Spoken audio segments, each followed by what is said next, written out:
at 9. It's for 2 hours. I welcome you all. We have about 22 participants, which is very encouraging. I'm sure some more are going to be joining us. I give the floor to Dr. Maha Abdelrahim to welcome you formally to this webinar. Maha? Thank you, Iman. This is the first groundwater webinar that is going to be held by the NBI. And this is very important event because groundwater has not been taken its right position within water resources management in the Nile Basin. So groundwater importance comes from being buffered towards lots of today's problems, including climate change, food security, stability, and social peace and coexistence. Although we usually talk in general about problems, but all problems start local, and therefore a level of expose should be maintained. And we have to hammer on that all the time, that groundwater to be in our agenda all times. So, but the problem is lots of uncertainties hinder the full utilization of groundwater in the basin because of lack of information, lack of technology, and other things that we are still lacking behind. But one thing we know for sure, that is regional cooperation and long-term planning improves resilience to other problems, including climate change and flood management and all this. And it generally and surely it contributes to poverty eradication in our communities along the Nile Basin. Thank you, Iman. Thank you, Dr. Maha. This is a good start. I think when dealing with groundwater, we need to realize that groundwater as part of the overall water resources is generally known as the neglected child. Neglected probably because of what you're saying, that it's unseen. So you don't see it, you don't think about it. And it's more challenging, it's more complex when it comes to its assessments, when it comes to how to define the boundaries and sharing and so on, especially in a transboundary perspective. So thank you very much for this.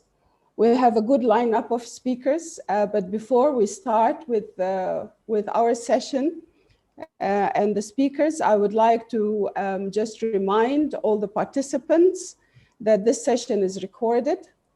Also, we very much encourage your engagement and your interaction.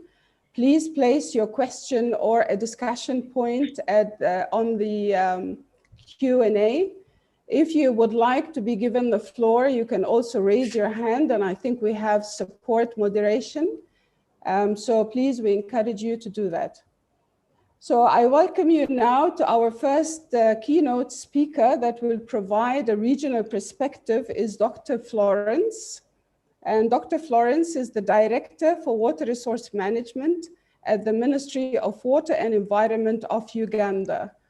So I welcome you, Dr. Florence. The floor is yours for 20 minutes, please.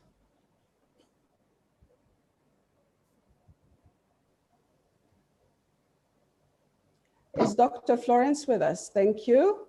Dr. Florence Adongo, welcome.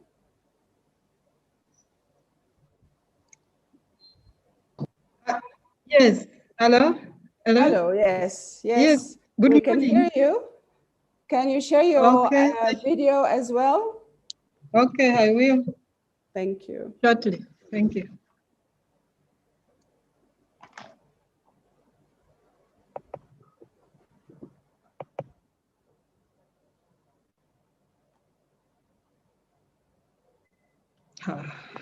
Hello? Hi, you can share your screen with us. Or you're speaking from notes?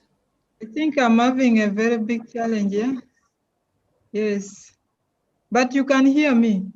Yes, we can hear you. Do you have a presentation I seem to have with a problem. Okay. Yeah, I'm just going to make a few remarks, an overview. Now we see you. First of all, good Great. morning. Yes. Yeah, I hope that I'll be able to. Yeah. So good morning, distinguished ladies and gentlemen, dear participants. First of all, let me take this opportunity to thank the Nile Basin Initiative for inviting me to give an overview of the main initiatives concerning groundwater in Uganda. I think I've already been introduced.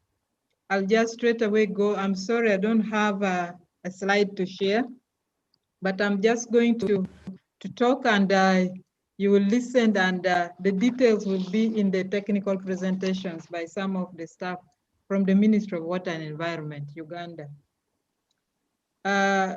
Uganda water resources exist in both ground and surface water. These resources are not evenly distributed. They are unevenly distributed in time and space. And Uganda's groundwater is mainly found to exist in fractured and non-fractured aquifers. These resources also exhibit a lot of seasonal variation. And thus you find some places with too little water during certain periods of the year, and others have too much water. And the predictability is also being made very, very difficult by uncertainties of the impact of climate variability and climate change. You may wish to know that Uganda groundwater resources is our major drinking water source for over 80% of the population, which are in the rural areas, in addition to some small rural growth centers and a few small towns. The availability also vary in terms of quality. There are certain areas which are localized in Uganda, which is highly mineralized in terms of its groundwater quality, and therefore not suitable for drinking and other uses. Some of the boreholes that had earlier on been drilled have been abandoned by the community because of unacceptable taste and smell of water. And these are mainly areas around Lake Kyoga, Rift Valley areas, and in Tororo, Sukulu Hills, and some localized islands within Lake Victoria.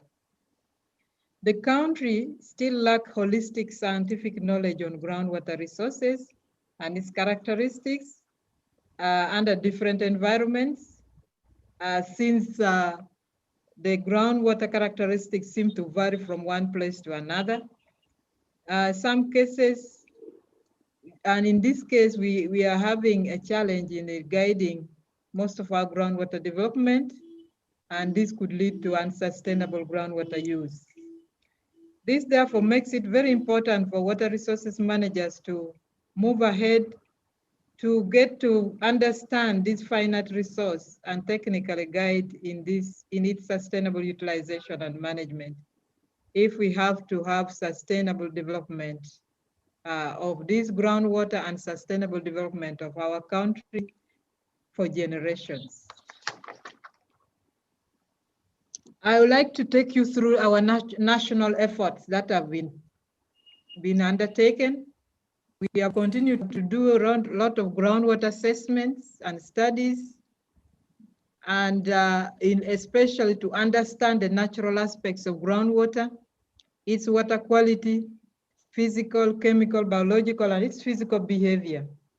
We have a number of specific groundwater resource studies that have been undertaken, but discreetly, as I've told you, under various programs since 1986. We started with the hydrogeology Uganda phase 1 to 2 in 1986 to 1993. This research project involved detailed work in 2 catchments, and the research project used various assessment techniques to determine the characteristics of aquifers and understand their behavior under natural pumping conditions. under natural and pumping conditions in different geological and geomorphological environments. This study helped to improve our understanding on the nature and behaviors of aquifers in Uganda and provided a basis for groundwater development in many parts of the country.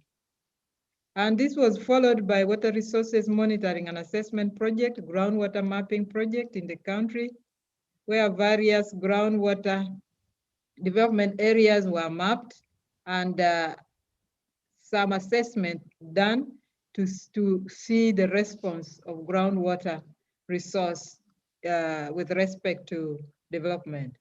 The above projects established and operationalized the establishment of groundwater database, national monitoring network and groundwater assessment studies, and a regulatory framework for groundwater. Preparation of groundwater maps for use in planning and development of groundwater for domestic water supply, and initiated the quantification of groundwater resources as part of the water resources management. Following our reform studies on water resource management and its recommendations, work along the groundwater mapping and assessments have been done within the framework of catchment management planning, and implementation is now going on in a phased manner to cover the whole country.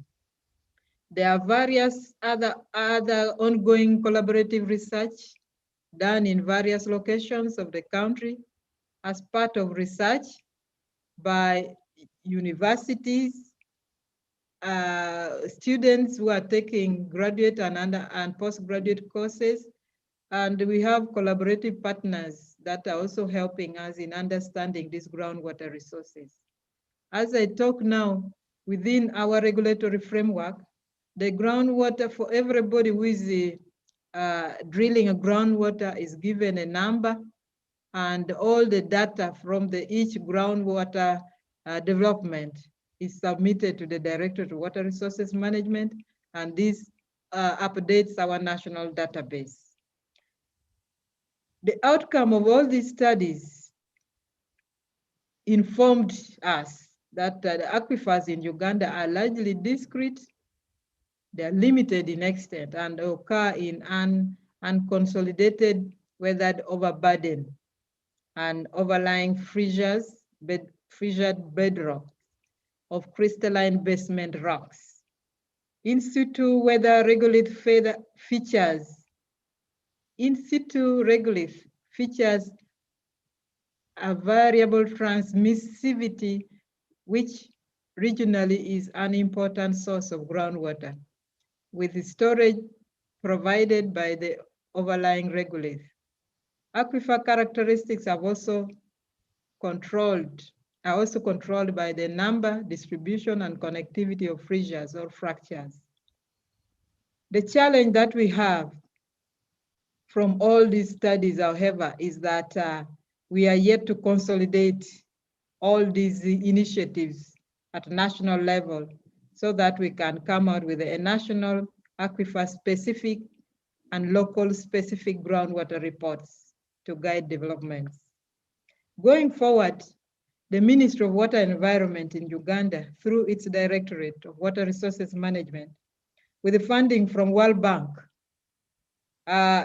is undertaking studies to assess and manage the use of groundwater resources and developing a strategy and policy for sustainable groundwater development and management in Uganda. The work will involve quantification and assessment of quality and quantity of groundwater in various geological environments, especially the targeted areas of development. The objective of this study is to assess the potential of this groundwater development to meet the demands and uses for now and the future, so that we are able to manage it in a more holistic way based on a catchment management approach. In conclusion, Uganda's effort has helped to understand the aquifers within the country, their potential and sustainability. Knowledge is being generated and being used for development and management of the resource in urban and rural areas. More work, however, needs to be done to assess the potential and sustainability of groundwater development for drought resilience in view of increased impact of climate change. Similarly, studies are need to be done in different geological and topographic, climatological and geomorphological environment as a way of getting aquifer parameters mapped that are representative of the country. There is continuous improvement of knowledge base using data and information for licensing, drillers, hydrogeologists, motorized groundwater abstraction, as well as ongoing studies by government and in the academic world. Uganda considers screening and classification of transboundary aquifers as a way of expanding the knowledge base in the Nile Basin. And therefore, we think that replication of the South African Development Community Model, SADC model, could be considered for the region as regards work on transboundary aquifers in order to map, characterize, and assess their significance in economic development and resilience, especially the transboundary aquifers of Uganda that have not been addressed yet. I would like to thank you very much for listening. Wonderful. Thank you so much, Dr. Florence, for the account on the groundwater resources in Uganda. And I think you touched on very important points, mainly without knowing the potential of our domestic groundwater resources for meeting demands of large populations, especially in rural areas that depend on groundwater for drinking, which is a similar case, I think, in many countries in the region. Without knowing that information, it's very difficult to reach the potential, and without conducting research. And I'm glad to hear that you have a good roadmap of investing in research to understand, and then putting the regulations in place so that you keep the national database of where the resource is used and you keep tabs of that. But you have also identified the importance of the regional collaboration. And I take the point of the recommendation for a SADC similar protocol that would allow for regional investigations, especially relevant for groundwater where the boundaries extend beyond. So thank you very much for providing that keynote presentation. And I think for now, we'll go to the next to get to hear about the challenges in the various countries, and then we come back to the discussion. So please stay with us. Next up is Dr. Abdullah Shigidi, who is the Associate Professor from the Faculty of Engineering at the University of Sudan for Science and Technology. And he will be talking to us about challenges and opportunities facing transboundary groundwater investments and use in Sudan. So Dr. Shigidi, please, the floor is yours. Good morning, everyone. And thank you very much for the opportunity. And I would like to thank the Nile Basin for establishing or organizing this forum. I'll try to briefly talk about the groundwater resources in Sudan, their potential, and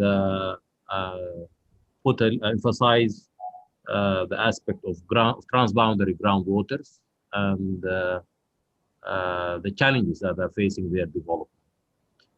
Sudan has an area of about 1.8 million square kilometers. 75% of the country lies within the watershed of the Nile Basin. Population is about 44 million. The hydrology of the country is dominated by the River Nile and its tributaries. Yes, can you hear me? We can't see your screen. We can hear you. You cannot see my screen. Share your screen. Yeah. I'll do that. Okay, thank you. And it is shared. Okay. Can you see me now? Can you see my screen? No, No, I no. can't. I can't see it. No, No? no. Uh, Just click on share we'll screen. try. I'm clicking on share screen, and this. Dr. Jamal Abdo, could you stop your video, or are you using from the same terminal? Yeah, it's coming. No, no, no. No, Can Great. you see me now? Yes.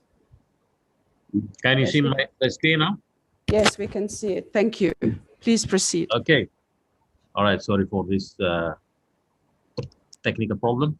As I was saying, the country is 1.8, 1.9 million square kilometers. 75% of the country lies within the watershed of the Nile Basin, and as such, there is a huge reliance on the Nile and its tributaries for water supply in the country, whether it being for domestic supply or irrigation. Precipitation in Sudan has a total annual precipitation is about 440 billion cubic meter. And there are also significant number of ephemeral streams or wadis that run in the different parts of the country. The settlements in Sudan, as you can see from the map here, are concentrated in the north, in the arid north, along the River Nile, and in the areas, this line where uh, the rainfall amounts is more than 200 millimeters per year, you can find that people are moving away from the Nile and population is moves to the different away from the Nile river. So there is a strong reliance actually on the Nile water and on the rainfall, and we can see how this is impacting the distribution of population within the country. In addition to surface waters and the rainfall precipitation, we have groundwater. Sudan actually has significant amounts of groundwater resources. They are very much underutilized. About 50% are basement complex areas, which do not have significant amounts of groundwater. The other areas are sedimentary basins that have groundwater resources, really generally of good quality. Of course, they can provide valuable water resources to the people in the area if exploited. They do constitute in some areas, particularly in the arid north, they are the only perennial source of water for some communities who dwell away from the Nile Valley. So there is a strong reliance on groundwater, particularly for supplying for domestic supply. The green basin, groundwater basin. This is Nubian sandstone, and we have Umrawaba sandstone, Umrawaba aquifers in the south part of the country. And within the red zones or the basement complex, there is of course groundwater within the fracture, our parts of the basement, as well as in the within the fractures, as well as with the recent deposits, wadis that do occur or in within these basements, and these wadis and these recent deposits, aquifers, do provide significant amount of water for the communities who reside within these areas. So unfortunately, the groundwater resources in Sudan are not, there is not a very good comprehensive assessment for the amount of groundwater. It is known as to be huge. The extent is known of the different wadis, but as I said, it's very much underexploited. Most of the development of water in Sudan have been for the supply of livestock watering and domestic water supply. Previously, this had been going on for hundreds of years using dug wells.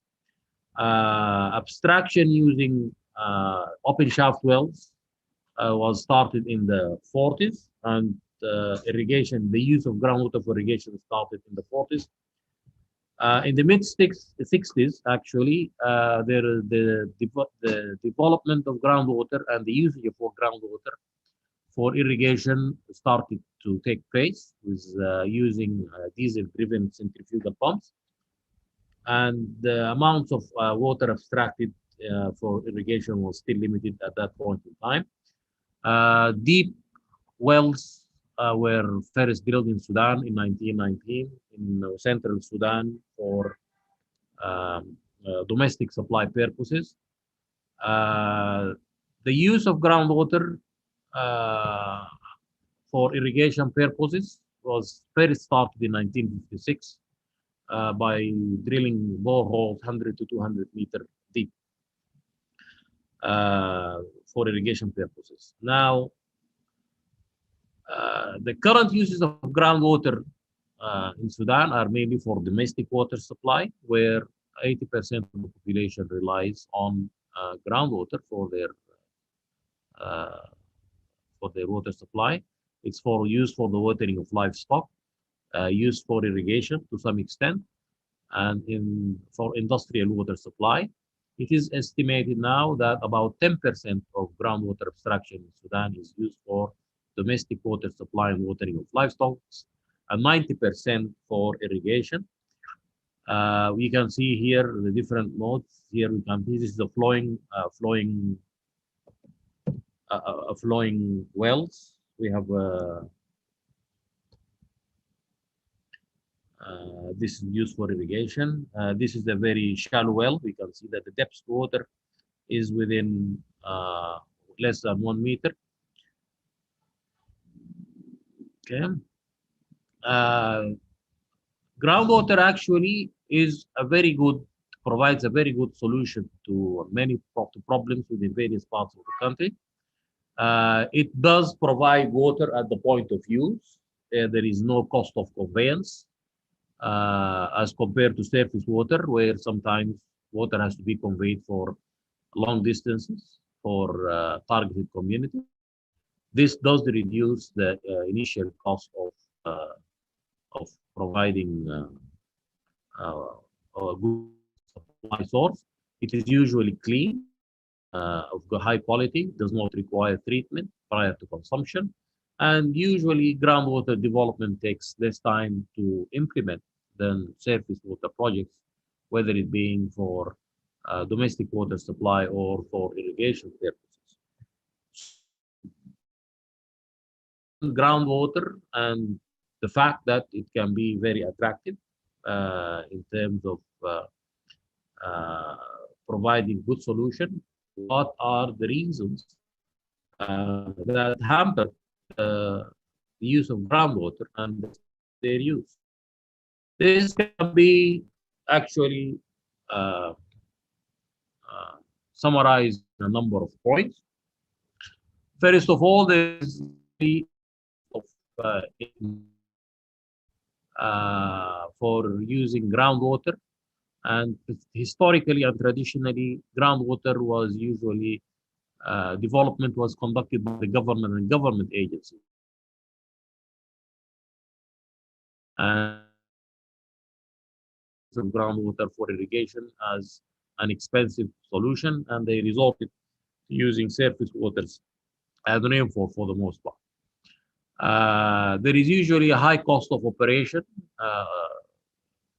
associated with energy costs. There is also the problem of logistical challenges, being it fuel delivery, reliable power supply, that has hindered the use of groundwater in the past and the spread of their use in different communities, particularly rural, poor communities who don't have reliable power supplies, who do not have there is usually they don't there is not the logistical of fuel effective fuel delivery is sometimes a challenge. and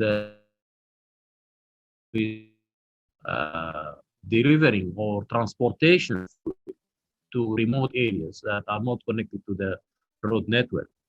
So this has really, all these things have hampered the spread of groundwater technology and groundwater use in rural communities in Sudan. There is also the problem of shortage of well-trained operators and maintenance service providers in rural areas. In addition, also the development of groundwater does require sufficient knowledge of about underlying aquifer formation, sufficient knowledge of development technologies, and this has been lacking also in rural areas. Most of these resources are available within big city centers, and they are very difficult to provide for rural communities. In addition, there is also an absence or shortage of aquifer development and management plans in the countries. As such, there is no, I would say, a central development plans. Everyone who needs groundwater can basically dig their own well if they can afford it and extract the water they need. They're supposed to get a permit, but it's usually the issues associated with having the know-how and the financial capability uh, to and to make the investment in drilling the groundwater um, groundwater wells. In recent years, there has been actually a quite spread uh, uh, of use of groundwater technology in rural areas and in in central regions. Central, I would say not completely. I would have to say that within the urban areas or the centers of different states of Sudan. So there has been a spread of the technology and awareness of the availability of groundwater, and people are increasingly, communities are increasingly going towards developing groundwater resources to meet their uh, domestic supply use. Uh, Problems of power and fuel remains the biggest obstacles to groundwater development in rural areas. There are, however, there is hope that things will improve with the development of new technologies. Solar panels are now being used in a number of areas, particularly to operate or provide power for domestic water supply wells. And there is actually government programs funded by international organizations to study the deployment or the replacement of diesel operated pumps with solar panels in a number of parts of the country, particularly in for areas or uh, for small farmers or small scale farmers. So we do expect that in the future there's going to be an increased use of groundwater or by different stakeholders, whether it being for domestic water supply or agriculture. And we do expect the use of groundwater for agricultural development to increase significantly in Sudan in the next few years. Um, Sudan has a number of groundwater basins. Four of its small, four of its of these basins, four of these major basins are transboundary aquifers that are shared with other sovereign states. There is actually a number of transboundary aquifers in Sudan. Some of them are small, but I will emphasize or speak, maybe highlight the large aquifers. We have the Nubian Sahara Basin that's shared with Egypt, Libya, and Chad. We have the Baggara Basin, in South, that's shared with South Sudan. There is also East Kordofan Basin that's also shared with South Sudan, and Gadaref Basin that is shared with Ethiopia. In addition, as I said, there are a number of smaller ground basins. We have a Desi Basin shared with Chad, and we have a number of small recent deposit basins that, even though they are not totally shared with other sovereign states, they do receive their recharge or are impacted by surface water flows from neighboring countries. So while the groundwater basin is not actually is totally within the Sudan border, its source of recharge may be outside the border of Sudan. So 2 minutes. okay. The major, this is the location of the major transboundary aquifers. This is the Nubian sandstone aquifer shared with Sudan, Egypt, Libya, and Chad. You can see it transcends the boundary. Additional obstacles that are specific obstacles to the utilization of and development of transboundary aquifers include the absence of institutional and regional coordination between riparian countries, competing national demands and priorities. One country might want to invest and develop the aquifer. It might not be a priority for the other country. Prevalence of sovereign unilateralism approach to resource management. Some countries don't want to talk about share. They consider that it's their sovereign right to develop their resources without consulting riparian states or neighboring states. Some of these basins, their boundaries do the delineation of the boundaries or the might does have shadows on the international border between the countries. So some countries might not want to. They might consider that political. There is what's say a political background as the development of groundwater, the shared management and development might state or emphasize borders that they do not recognize. Some of the good experiences, we have the Joint Authority for the Study of Development of the Nubian Sandstone Aquifer Sudan, established between Egypt, Sudan, and Libya in 1989. It was later joined by Sudan and Chad in 1996 and 1999. Established by, and it's now has been transformed in 2013 to the with the goal that to the joint management of shared aquifer to establish an agreement for the joint management of the shared aquifer. It is one of the highlights. It's actually the Nubian sandstone aquifer is the only aquifer in which Sudan have a formal agreement with riparian countries or with to manage or share. It's the only aquifer in which there is a protocol with riparian countries.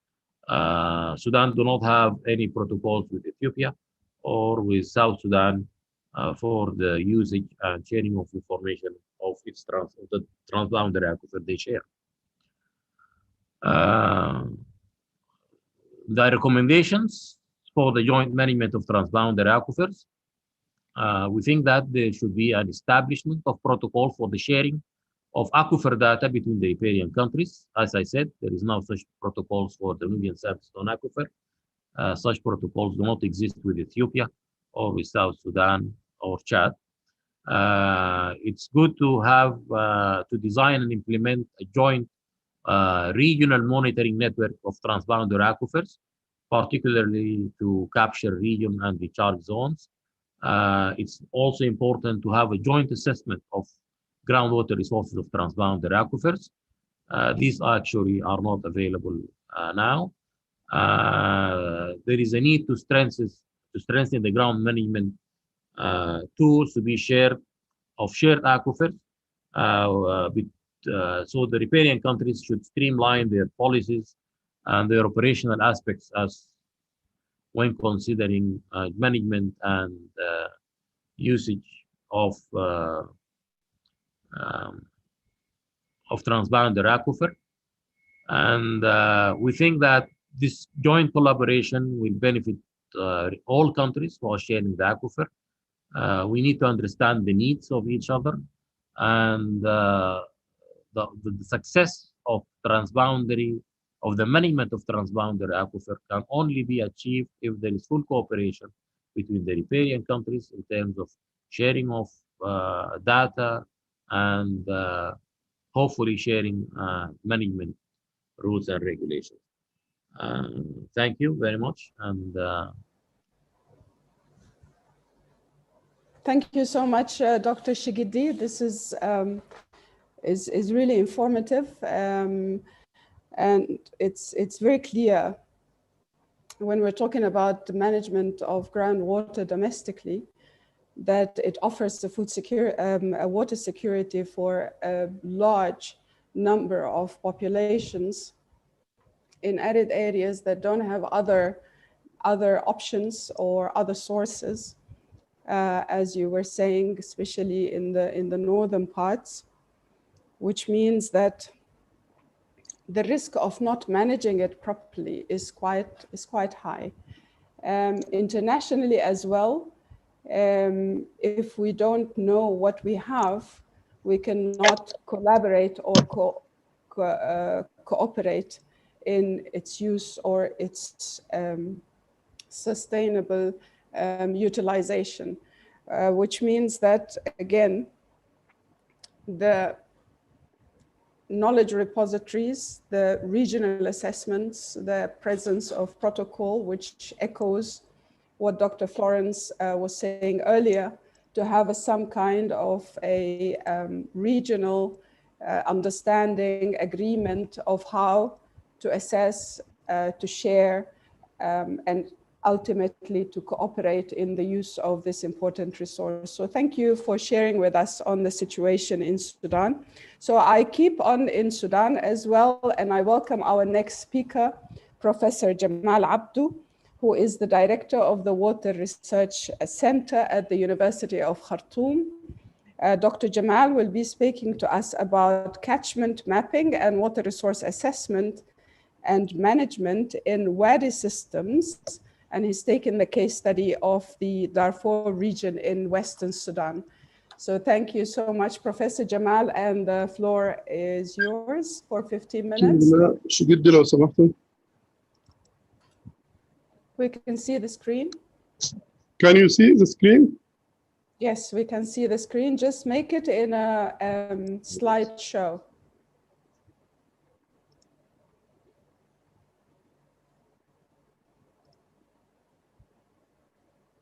Slideshow. Yeah.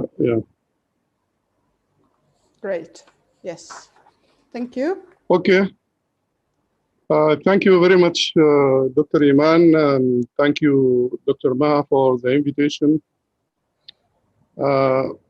This work has been done in the Water Research Center for UNEP, or United Nations Environmental Program. And I'm sure, Dr. Iman, you remember this because you were the coordinator of this project when you were at UNEP. It is about catchment mapping, water resources management, and in wadi systems. Dr. Shigedi explained what is meant by wadi. It is a seasonal stream, but wadi is now a well-known term in hydrology, and wadi hydrology is now a very important area of hydrology. Okay. If you look at the Nile Basin here, you can see thousands of seasonal streams away from the Nile Channel. This is the main Nile Channel, and these are so many seasonal streams spreading along the Nile basin countries away from the Nile. So it is very important to utilize these resources because there are surface water resources in wide systems and also groundwater resources in the alluvial aquifers underlying these wadis. So this is a very important source of water. It has to be looked at in order to increase the Nile yield or the yield of water in the Nile basin countries, rather than just focusing on the main river channel. So development of these resources through water harvesting and management of groundwater recharge is very important. The case we are considering here is Darfur in Western Sudan. I'm sure you all heard about Darfur and the Darfur conflict, which has been going on for so long. And according to different studies, it was found that 80% of these conflicts were actually due to competition over natural resources, especially water resources. So development of water resources in wadi systems in this area will definitely enhance food security, peace, and stability of this region. And this was the main cause of this study. These are the different wadis, the 4 wadis that we have considered in this study. They are mainly in this region here in Darfur. Some of these wadis are transboundary actually within Sudan, within the different states of Sudan. They are transboundary, but also some of them are transboundary with other countries like Central Africa and Chad. So the main objective is to conduct water resources assessment and accounting in the 4 wadis, surface and groundwater, and to strengthen water resources knowledge and science base in this catchment, and to present the results in a simple format for the decision maker to take the right decision, and also recommend for them some strategies for sustainable integrated water resources management in these wadis. One point to make here is about wadi hydrology is not easy. It's a very complex issue. It's not like the hydrology of large rivers like the Nile. It's very easy. But in wadi systems, you have a lot of complexities. You have spatial variability in rainfall. We have complex association between vegetation, topography characteristics. It is very difficult to generalize runoff, even at small scale, very highly variable runoff. We have spatial discontinuity of channel flow because of channel transmission losses, high evaporation rates.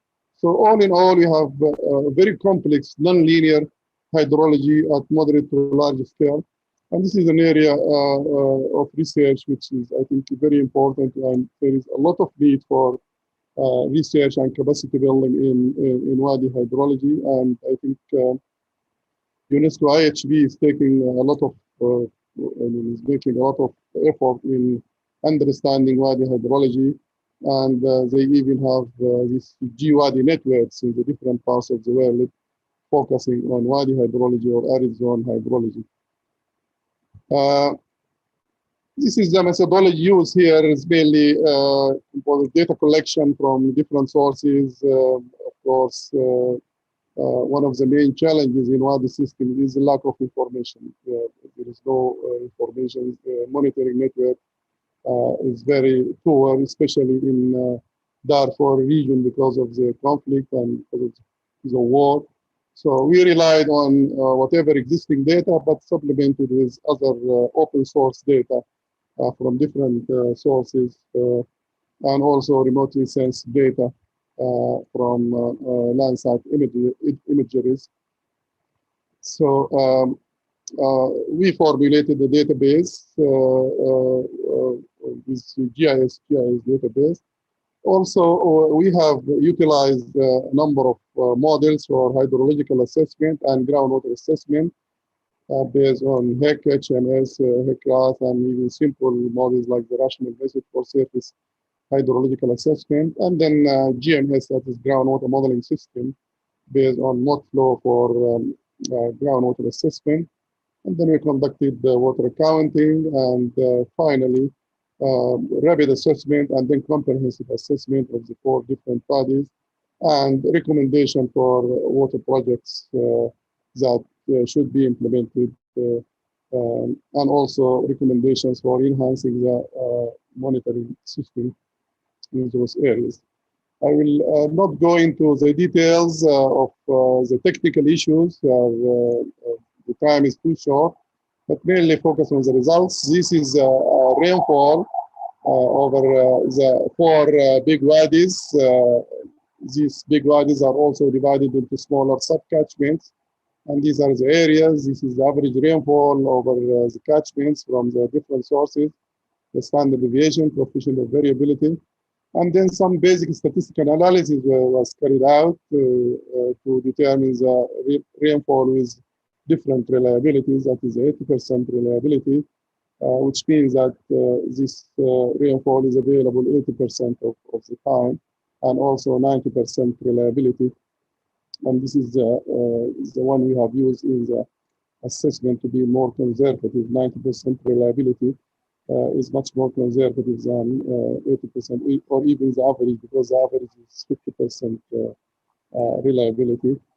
These are the 4 catchments, the 4 basins, the 4 wadis, and this is different groundwater formations. They are mainly fractured aquifers. This is the basement complex, but there are some sandstone aquifers, and of course, more importantly, is the wadi aquifers.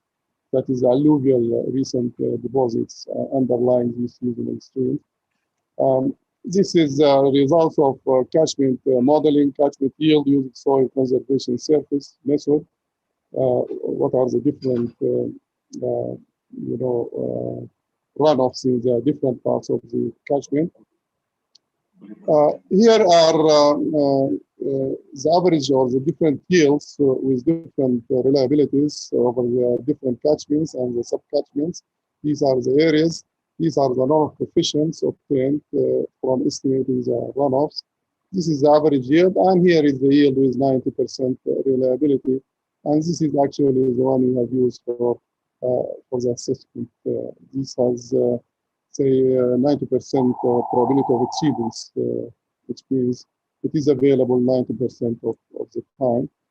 Similarly, with groundwater in the different basins, the different groundwater basins, or different wadis, and each wadi has its own groundwater basins. And these are the areas, different areas, the static water levels in those areas, and estimated the storage of groundwater in those basins, and also the estimated recharge. All these was carried out based on this comprehensive assessment, and then the estimated abstraction from the different basins.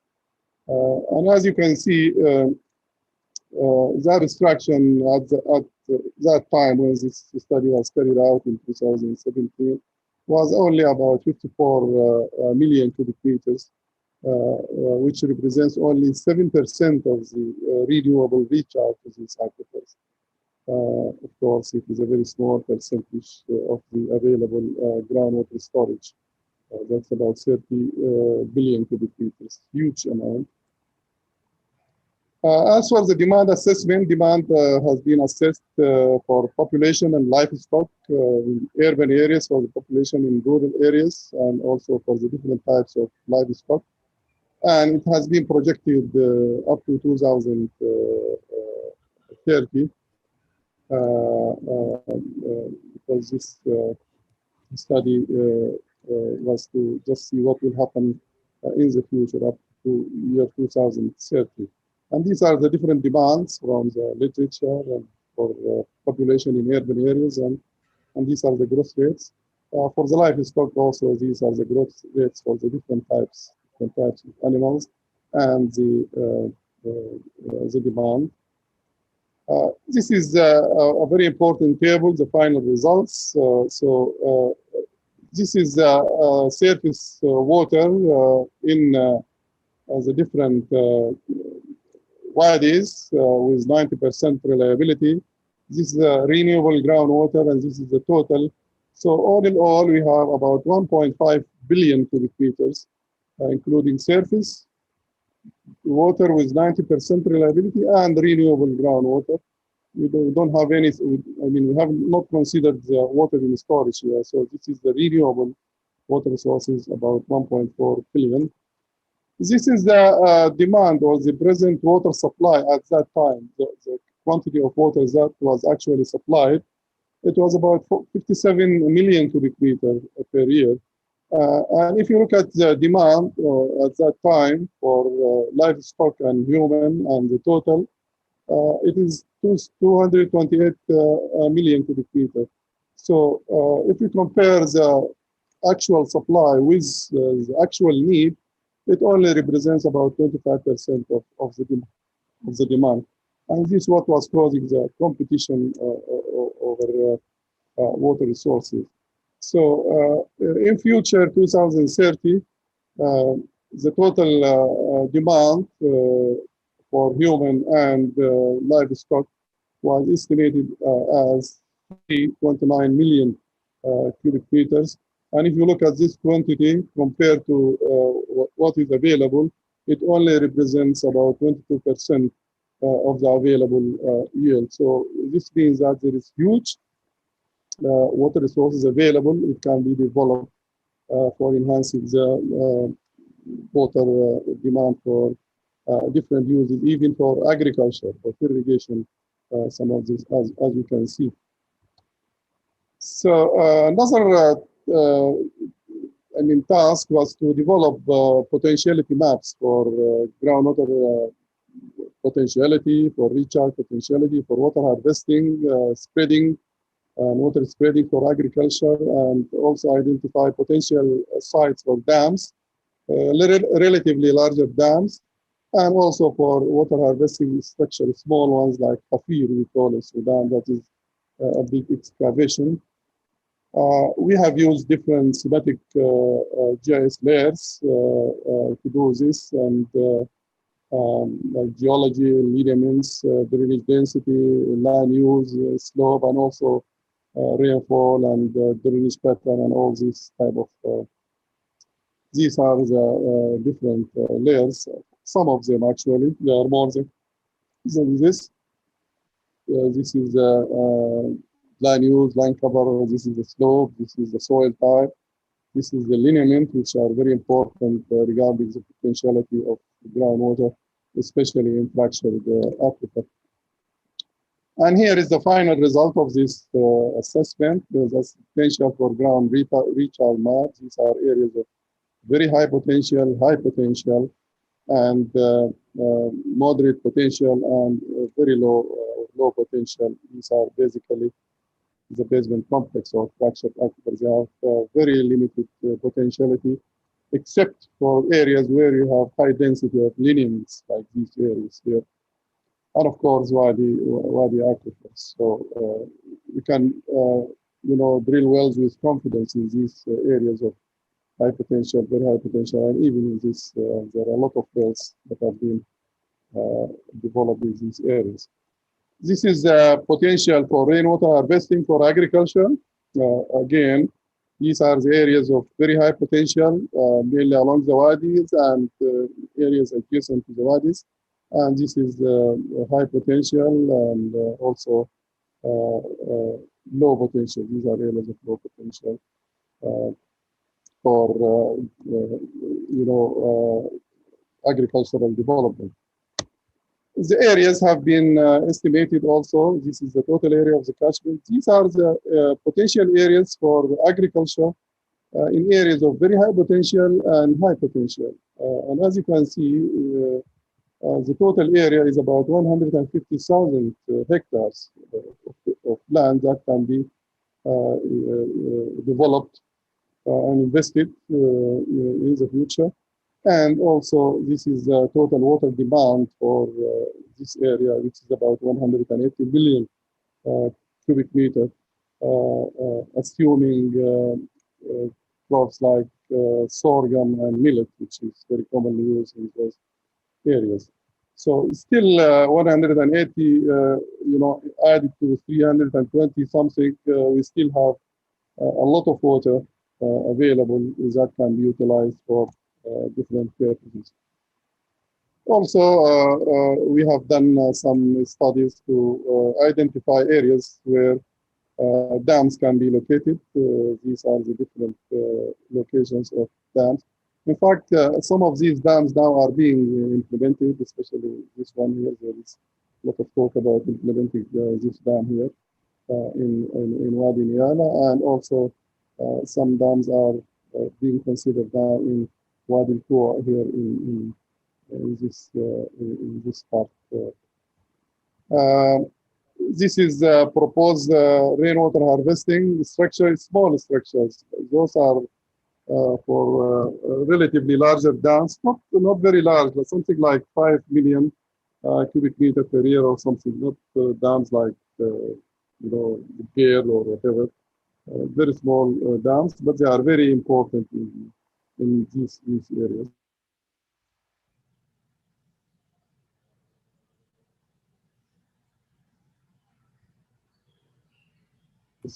This is for other rainwater excavation. Also, we have done some work to identify sources of water for returnee villages from the war. The war is now over, and a lot of people are now returning to their villages. So it was very important to identify the source of water for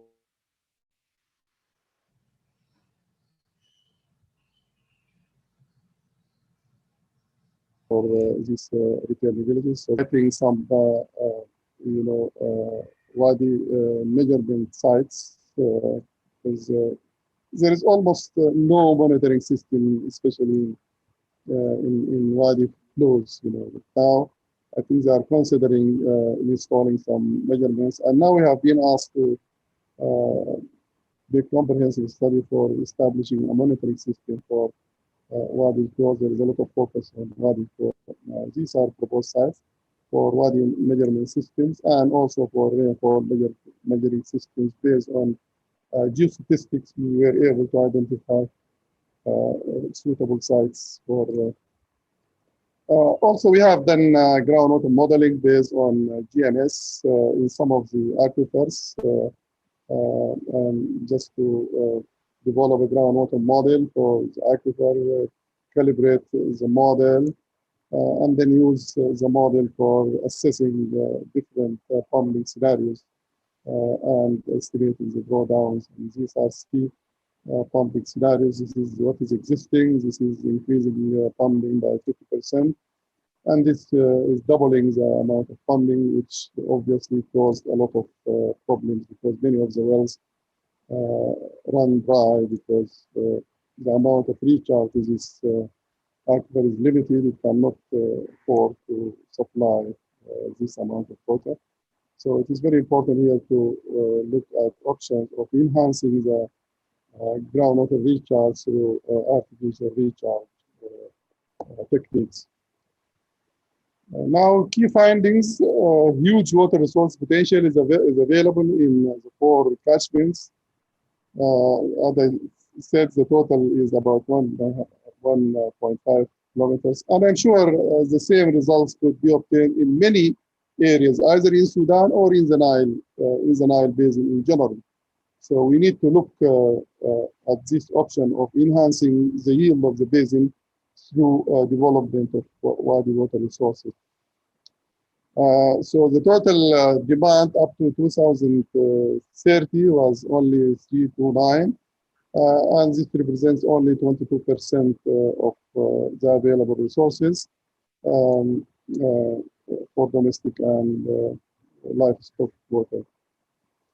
So the key messages I would like to focus here: the Nile Basin water availability could be significantly increased through development of surface and groundwater resources in Wadi systems using water harvesting and management of aquifer recharge techniques. One of the big challenges in Wadi systems in general, not only in Sudan, but all over Africa and the Middle East, there is a problem of lack of information, lack of monitoring. So there is a need to invest in establishing monitoring systems and the development of a comprehensive water information base. Of course, it could be supported by open source data. There's a lot of open source data, whether rainfall or other sources of data, which could be utilized nowadays. Also, another important message that Wadi hydrology is complex. There is a need for capacity building in advanced assessment tools. And in fact, this project I was talking about involved some training component for young engineers, but basically that was in groundwater modeling. So there is a need for training programs in Wadi hydrology. And also there is a need for development of sound policies and governance systems. There is a lot of problems regarding governance and policies in Wadi systems. These need to be looked at in Wadi systems for comprehensive, integrated water resources management. And thank you very much for listening. Thank you so much, Professor Jamal, for this very illuminating presentation. And I didn't have a heart to stop you, since I'm quite familiar with the study from my previous days in UNEP. But what I want to highlight from this presentation, which is quite pertinent, is to having the appropriate tools. You managed to translate very complex, imperfect science. You didn't have a lot of data. You used various sources to combine and manage in the end to send sensible messages to the decision makers. They're not interested in all the complexity, but in how can I develop this basin? So that's quite important. How do we translate the information? How do we utilize the variability of sources for making management decisions for groundwater? And the other is, how do we translate this information to decision makers? You're also drawing our attention away from the Nile to domestic water sources that are there, which might be neglected because of the heightened attention to understanding the Nile and cooperating on the Nile.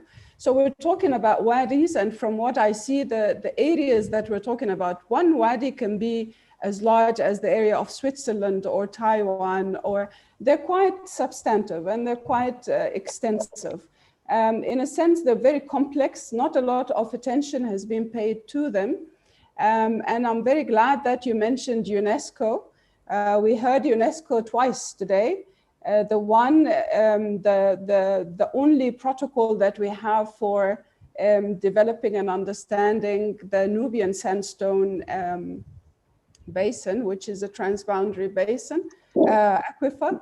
And UNESCO is paying a lot of attention to that. And hence it's the one example, one good practice that we have, which would allow us to copy for other transboundary aquifers in how to develop a protocol, which Florence has also alluded to at the beginning.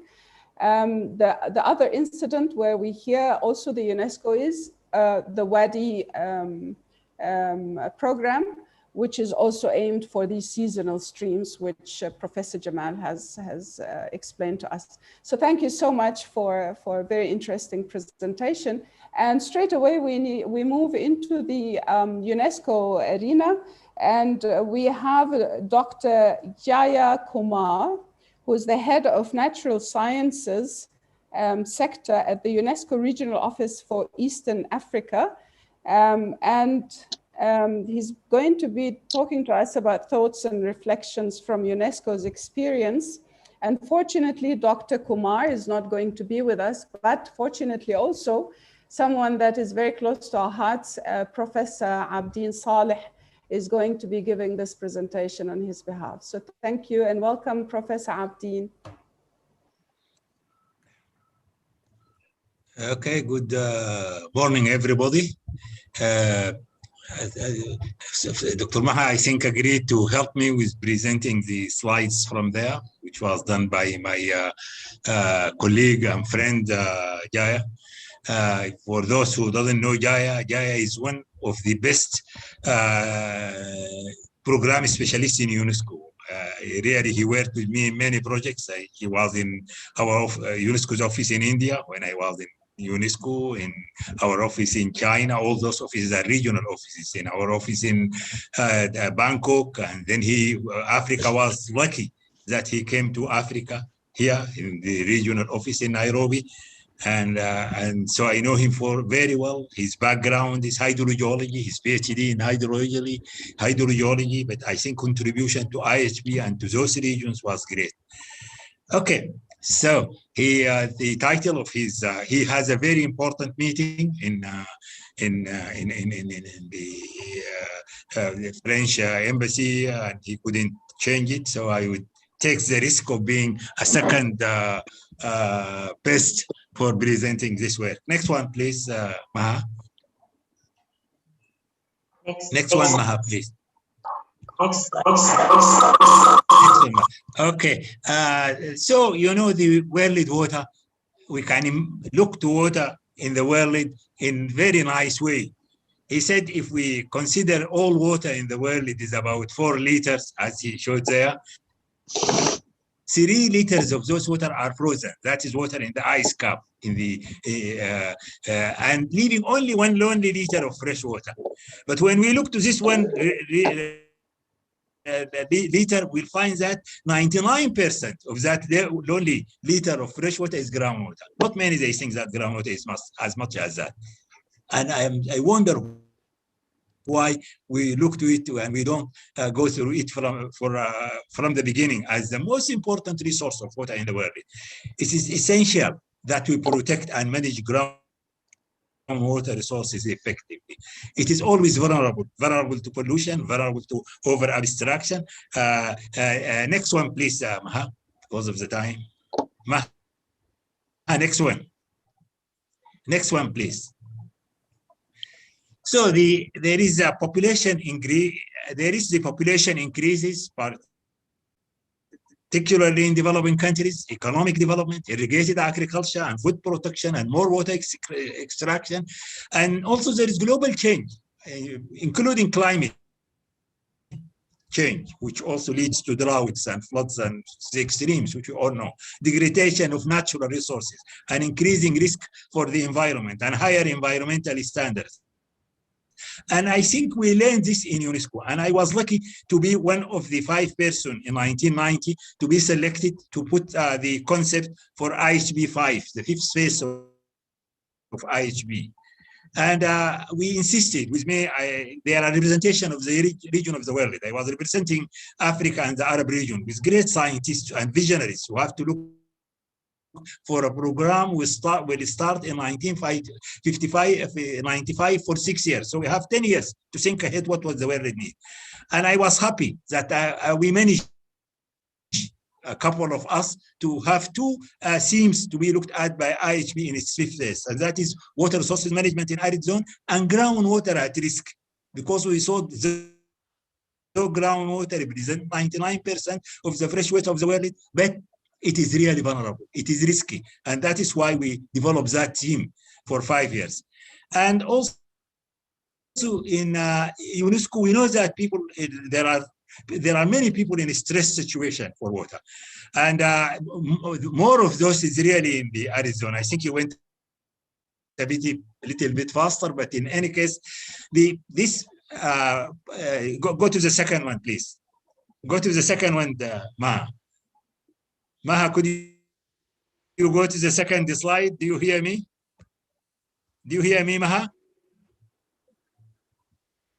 Anyway, so UNESCO estimate population and water stress.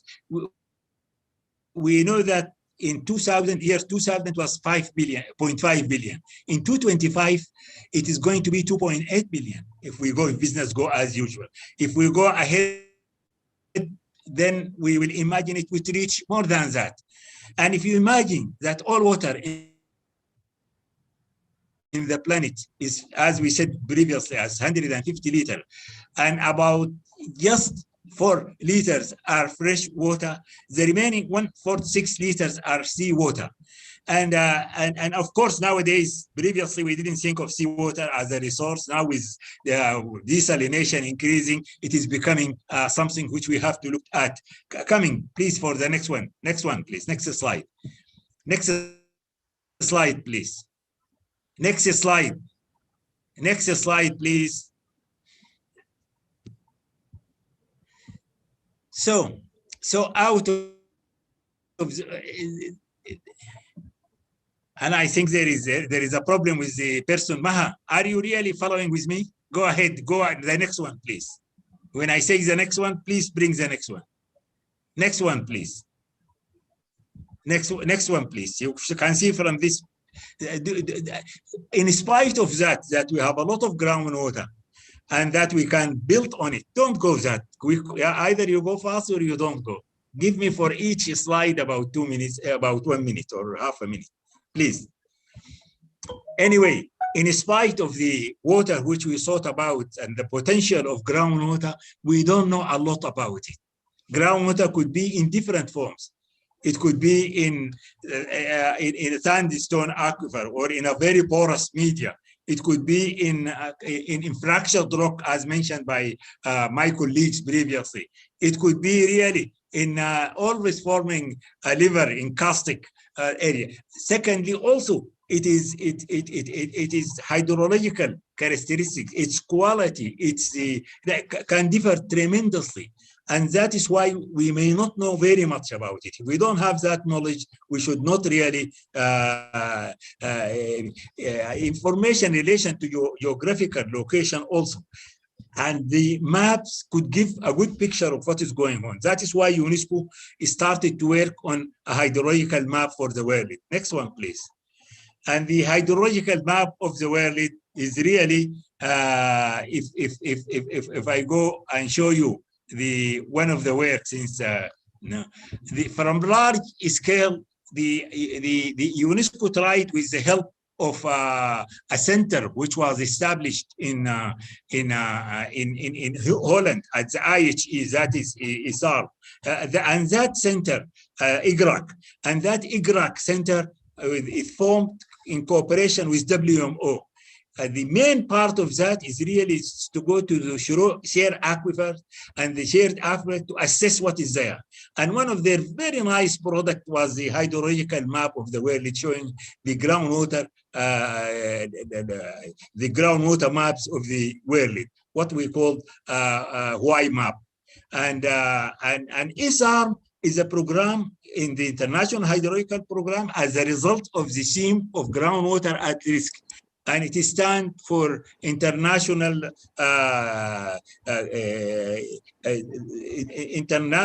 International Shared Aquifer Resource Management.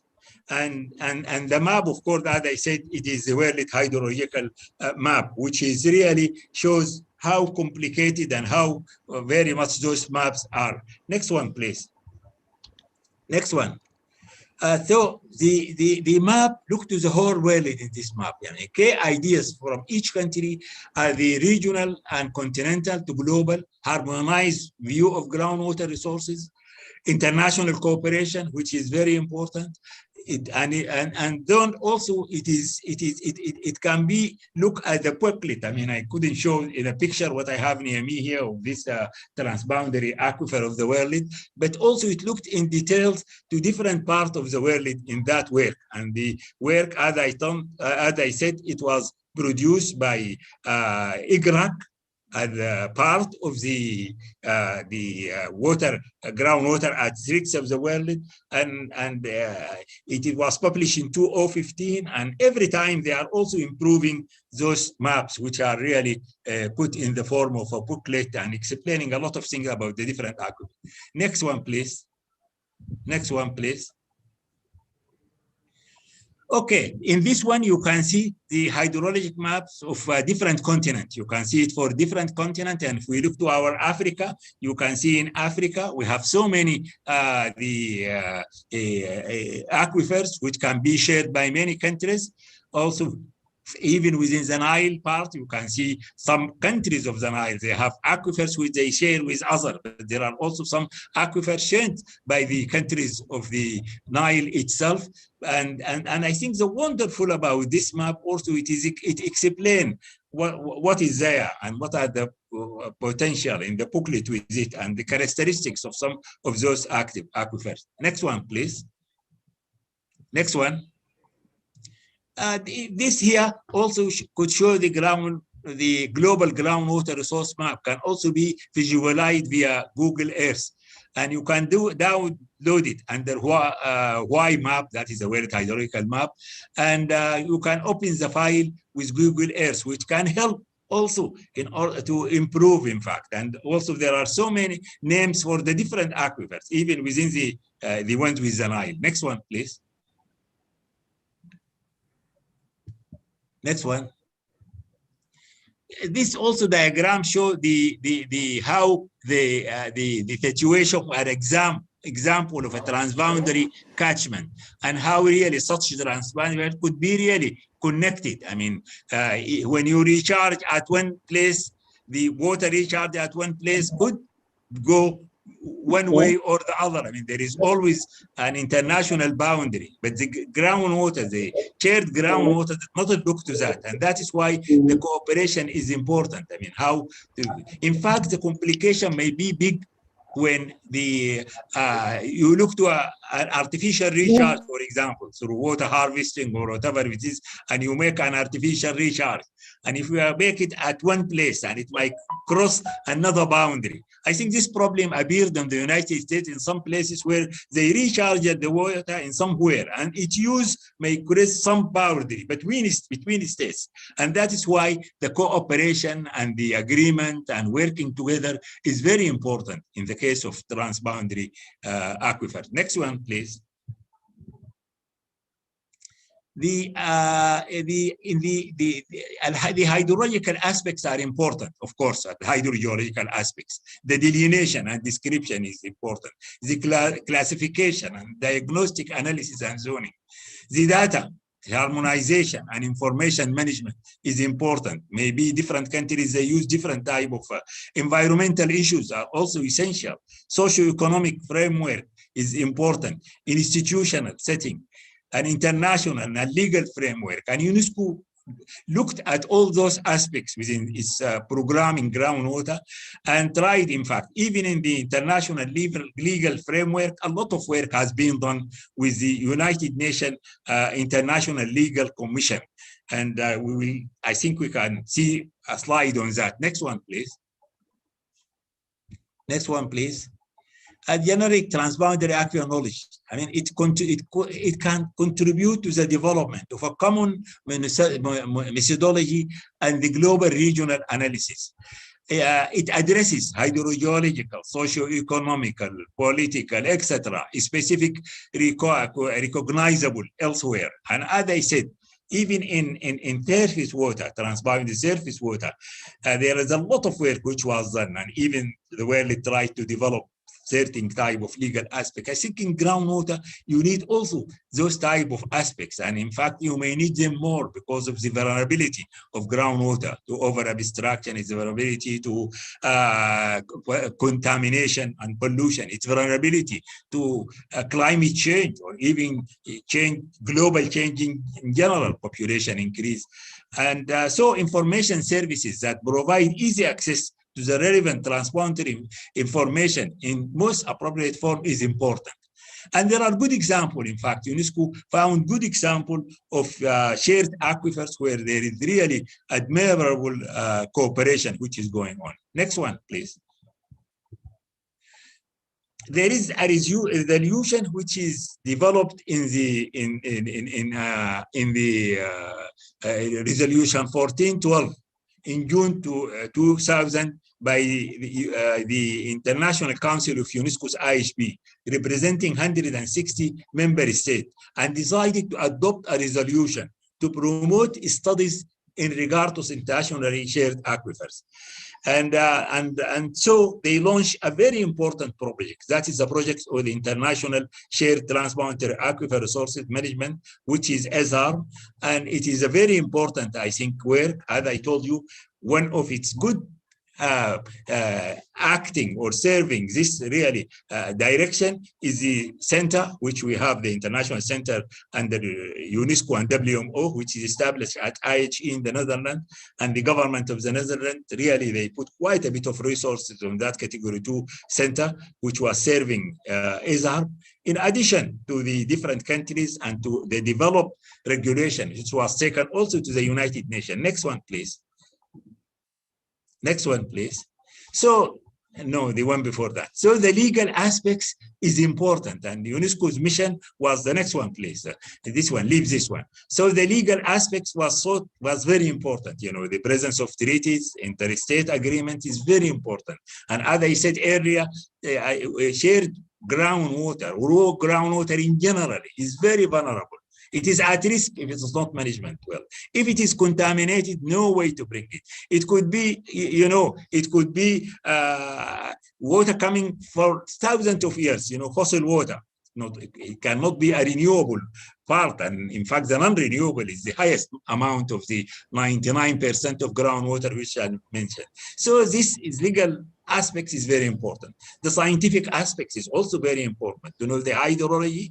Professor Jamal talked earlier about the relation between wadis, you know, the surface water in wadis and groundwater.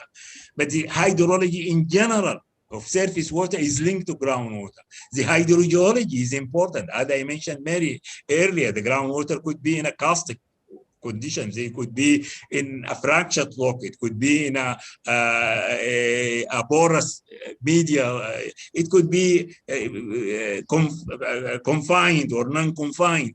There are really a lot of aspects of hydrology and hydrology. Then modeling, which is continuing now a lot, and I will mention tomorrow that through GW1, we developed really models which can suitable groundwater in arid zones, which could be different.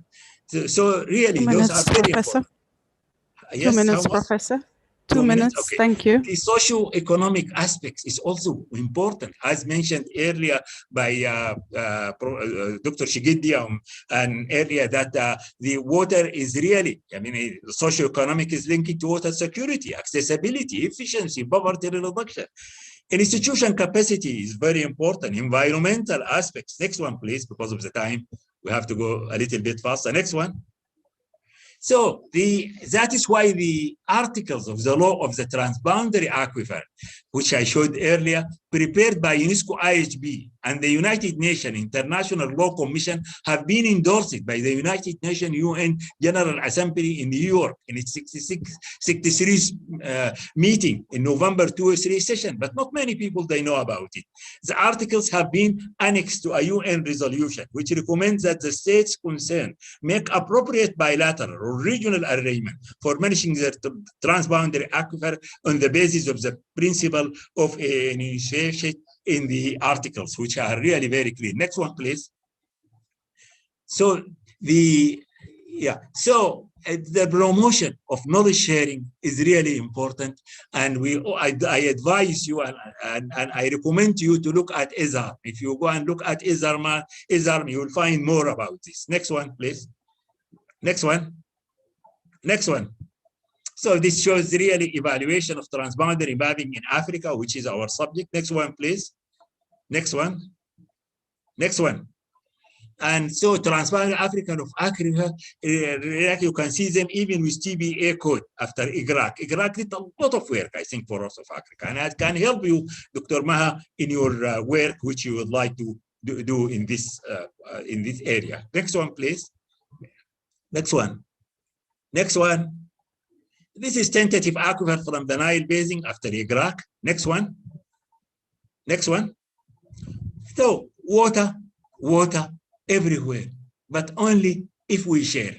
We have really to share. Next one. Next one, which is the last one.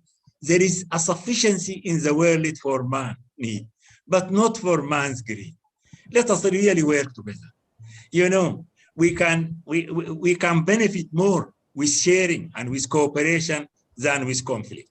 Thank you very much, Dr. Iman. Thank you very much, Maha. Thank you very much, everybody. I'm sorry that it could have been, I think, better presented by my colleague Jaya, who prepared it, but I think it can give you some ideas. Thank you very much.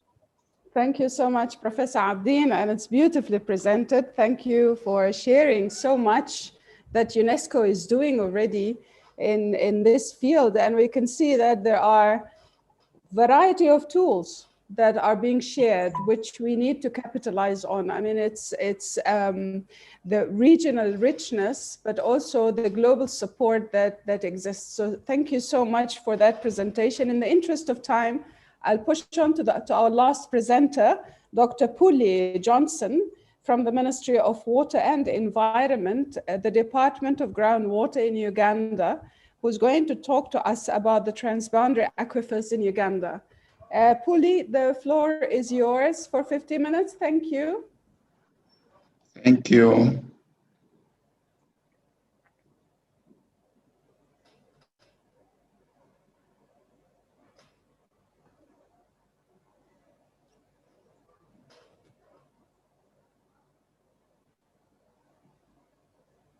Great. Yes. Yeah. Okay. Right. Good afternoon. Good morning. Good morning. Yeah. I'm called Pule Johnson.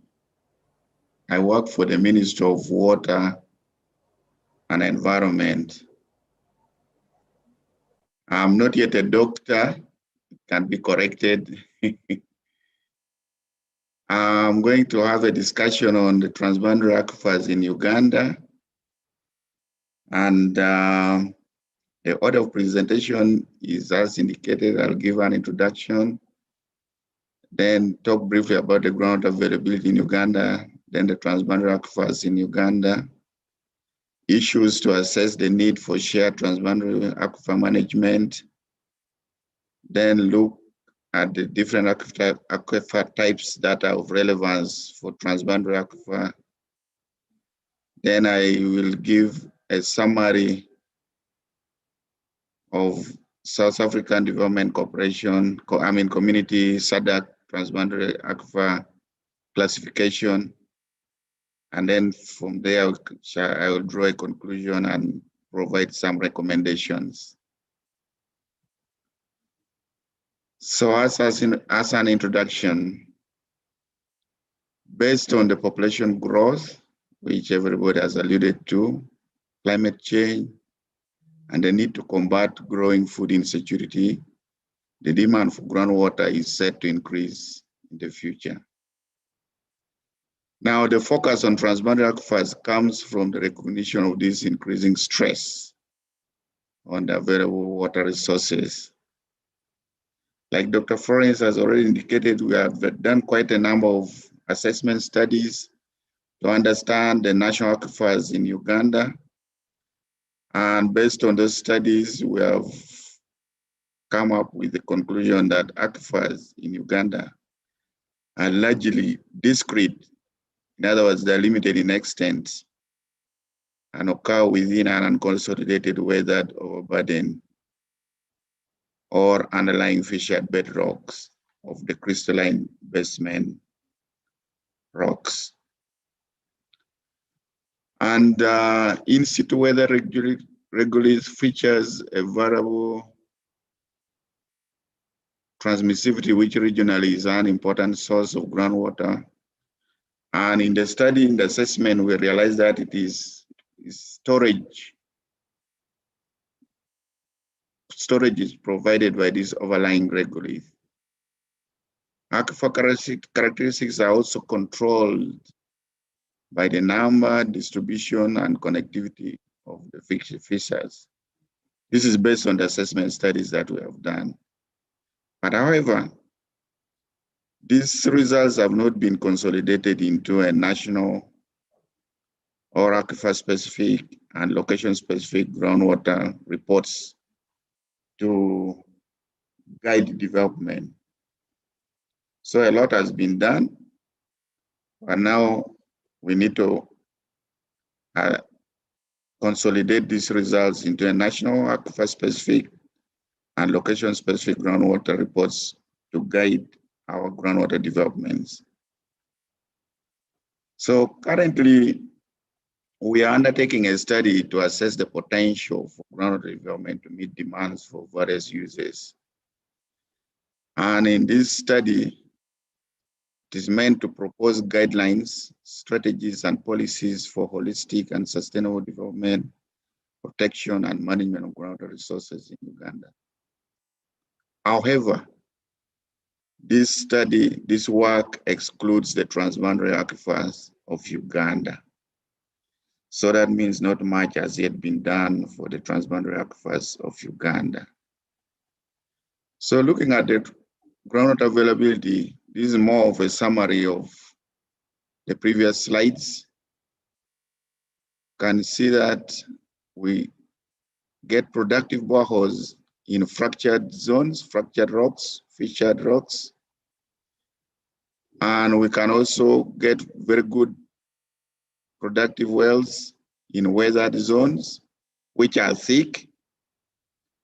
Because when you see the weathered zones which are not thick, we end up getting low yields. And when we drill in the basement complex, which is not fissured, we end up with dry boreholes.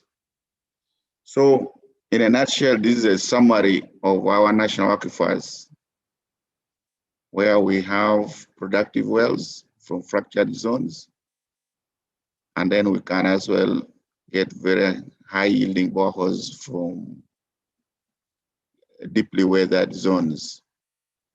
But thin, stripped zones, we end up with low yields. And then unfractured zones, when not investigated well, we end up with dry boreholes. So at least we have an idea on the national aquifers of our country. So looking at the transboundary aquifers of Uganda, we can see we have Mount Elgon, then we have the reef indicated by 37. Then we have the Kagera indicated with 36. But like I've already indicated, not much work has yet been done on these identified shared aquifers in Uganda. The little bit that we know about these three aquifers, the Mount Elgon aquifer, we have, at least we know the total size, estimated at 5,398, and is being shared by Uganda and Kenya. And a short description about the aquifer can say it's a volcanic aquifer. Then the Kagera aquifer, the total size of 5,800 square kilometers, is shared between Tanzania, Rwanda, and Uganda, and is mostly comprising of alluvial unconsolidated sands and gravels.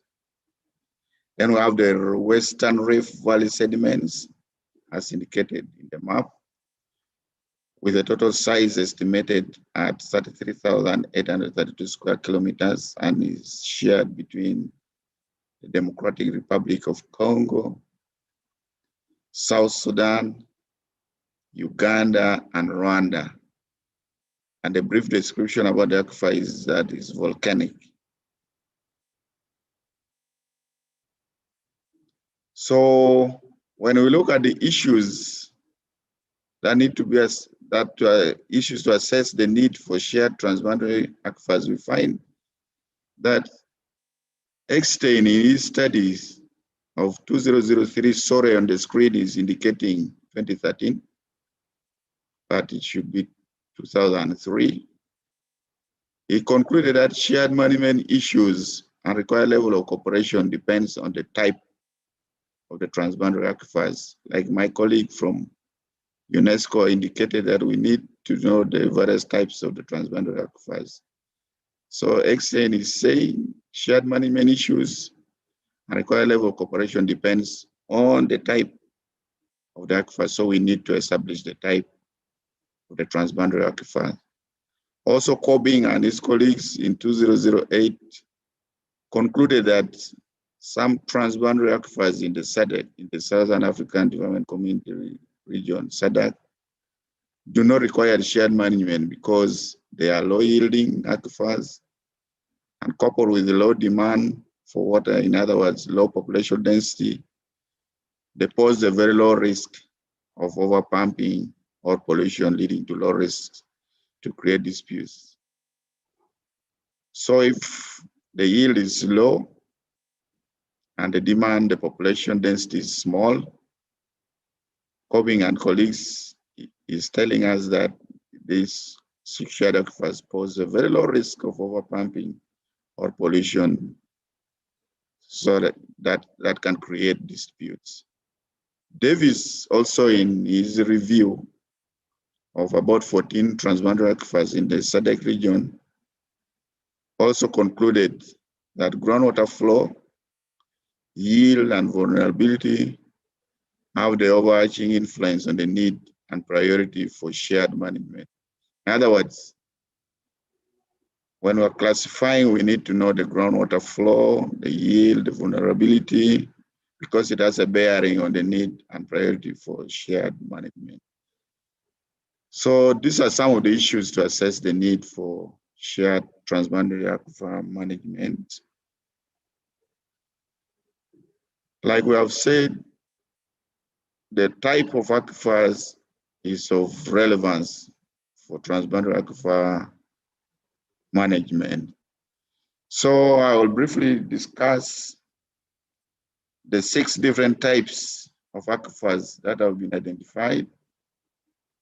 One, which is type A, is an unconfined aquifer that is linked hydraulically with a river, both of which flow along an international border.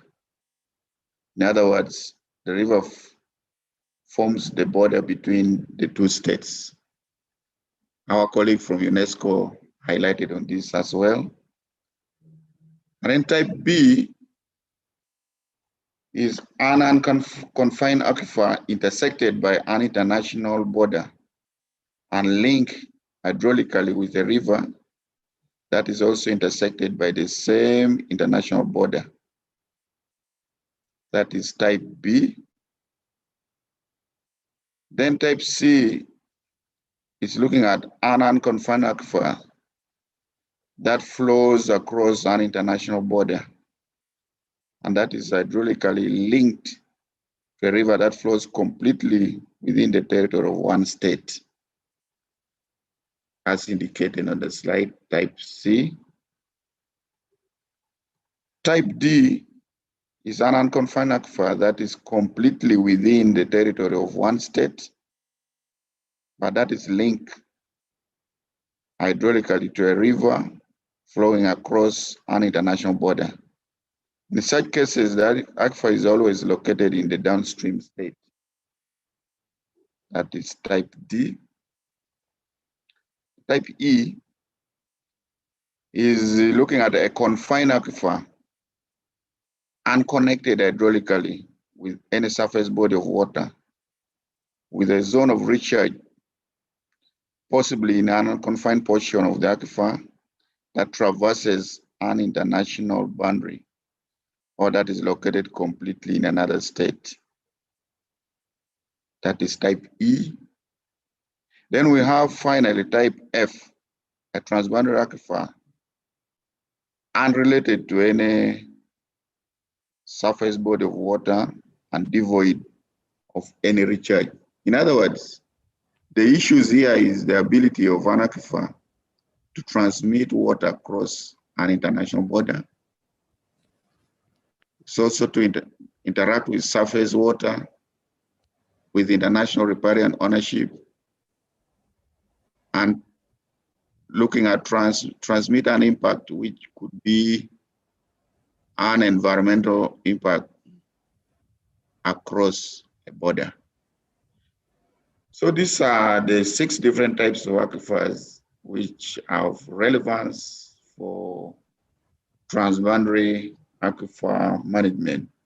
So that means in all our efforts to utilize the shared aquifers, we need to first of all establish the different types where it belongs. 2 minutes, Mr. Pule. Yes. 2 minutes, please. I'm about to summarize. Okay. So I looked at the model of SADC in the classification. One thing I can say about this classification is that it can be used as the basis on which to prioritize cooperative data gathering and assessment activities to underpin collaborative management of the available resources. So looking at these 5 categories were considered, like my colleague from UNESCO also alluded to. Category A looked at the groundwater flow and its vulnerability. Category B looked at the groundwater knowledge and understanding. Category C looked at the governance capability, socioeconomic, and water demand as category D. Then the environmental issues, category E. Then there was also subcategories based on lithology depth, aquifer type, permeability, potential recharge, river proximity. But one thing we have to note here is that classification scoring system will need modification as understanding increases. And the classification of the transboundary aquifers will need revision as knowledge and understanding through monitoring and measurement progresses. So like I've already indicated, the classification is used as a basis on which to prioritize cooperative data gathering. So we can find in this slide the description where we can look at the potentially troublesome, potential for transboundary degradation and need for management. Then there are those ones which are unlikely to become troublesome. So as I conclude, detailed work has been done in Uganda, and this has helped to understand the type of the national aquifers available in the country and their potential and sustainability for groundwater development. So knowledge generated has been used to guide and promote groundwater development for both rural and urban water supply. Like I already indicated, this work excludes transboundary aquifers of Uganda. So as these are some of the recommendations, there's a need to support riparian states to bring stakeholders and water managers together to share information, create joint vision on the groundwater development options and management of potential cross-boundary impacts. Uganda should be supported in screening and classification of transboundary aquifers as a way of expanding the knowledge base in the region. And finally, we could replicate the SADC model for the region as regards work on transboundary aquifers in order to map, characterize transboundary aquifers and assess their significance in economic development and resilience. Thank you very much. Thank you, Mr. Pule, for our final presenter, for a good illustration of the transboundary aquifers in Uganda. I think all the speakers have given a wide variety of examples, good practice, highlighted challenges, highlighted opportunities that exist when it comes to transboundary aquifer management. And I think we have about 10 minutes, unfortunately, only 10 minutes for engagement. And I welcome your inputs. So far, we have 3 questions, which I will raise up to the various speakers. And we have Margaret from Kenya, and she's asking, how does the ICRAC link with relevant institutions involved in the management of transboundary water when undertaking mapping? So I assume that this question is viewed by our speakers. Who would like to respond to this question? How does ICRAC link with the relevant institutions involved in the management of transboundary water when undertaking mapping? Any takers? I think it may be relevant to my presentation. Yeah. Yes, please. Yes, and yes, indeed, this is the whole purpose why ICRAC was established, as a Category 2 center for under UNESCO things, and as a joint exercise between UNESCO and WMO and IHE. As I showed so many maps which they put for the groundwater in the world, and including our Nile Basin, including Africa, and I'm sure they would be more than happy to share for further work at a specific location.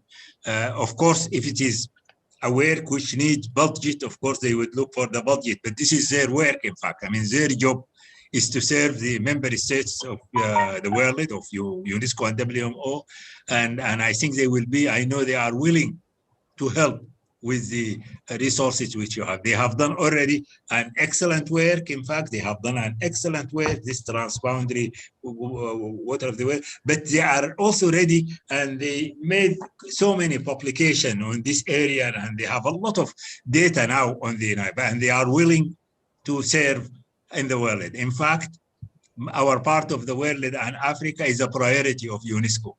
And it continued to be a priority of UNESCO, even in this phase, which we are working on now of IHP, the IHP 9, which is from 2022 to 2029, and groundwater is on the top. And so they can contact UNESCO if they want to contact UNESCO directly, but ICRAC is the entity which they are doing a lot of work for that, but definitely the idea is to help. Okay, thank you very much, Professor Abdi. And we swiftly move on to the next question from Dio Wasawa, who is asking Mr. Pule about a question about to what stage is the study on assessing the potential for groundwater development, which is being conducted in Uganda. How far is it? I would assume the question goes. Mr. Pule, you have 1 minute to answer the question, so we can take some more. Thank you. We are finalizing the engagement of the consultant. Is an international consultant we haven't taken off. We have just finalized the negotiation bit of it. And when we are done with the negotiation, then we can proceed. It's a 3-year consultancy. Okay, great. Yeah. Thank you very much. Thank you, Mr. Pule. And thank you to all the speakers. And I've got in the last 2 minutes, I would just like to, if there are no other questions, which I am seeing, to thank all the speakers for very, very rich information and session around groundwater, which will continue to tomorrow, same time, 2 hours. At the end, I think I will not try to summarize or sum up, because there has been a wealth of experience, mainly focusing on Sudan, Uganda, as countries of the Nile, but also global context and global tools that are available. What I would like to quickly share is what I've got as common messages, or messages that can come out of the session.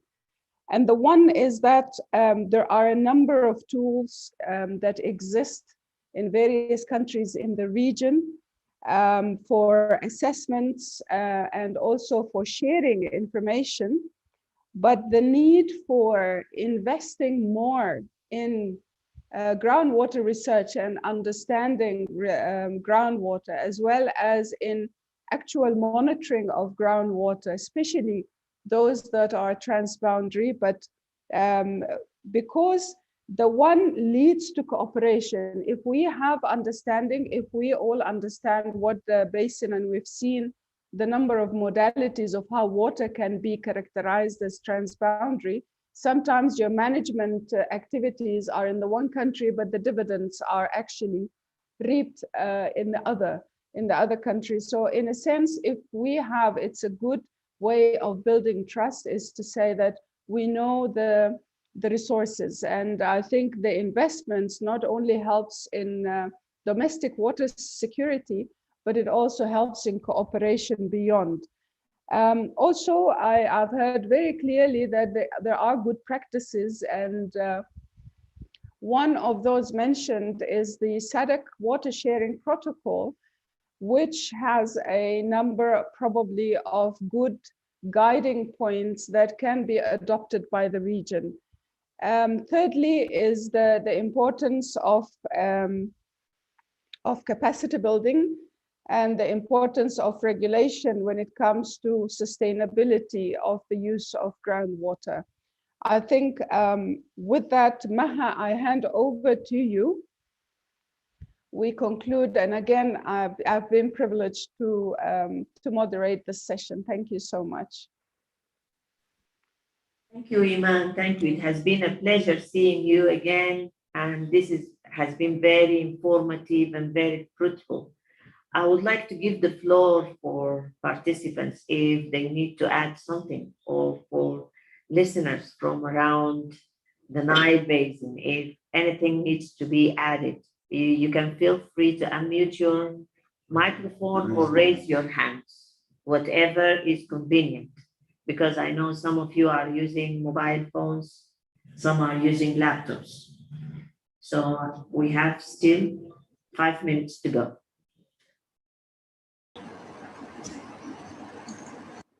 Yes, Professor.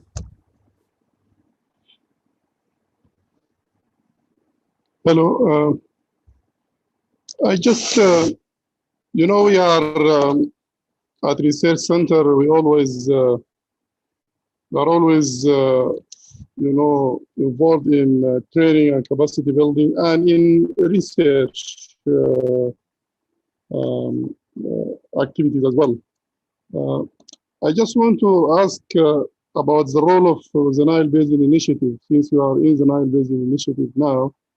Whether you have any programs for training and capacity building, and also for supporting research activities in groundwater management in the different Nile Basin countries. So if there is support for these activities. Thank you. Osman Malik? Osman? Osman Malik? Yeah, will you unmute your Osman?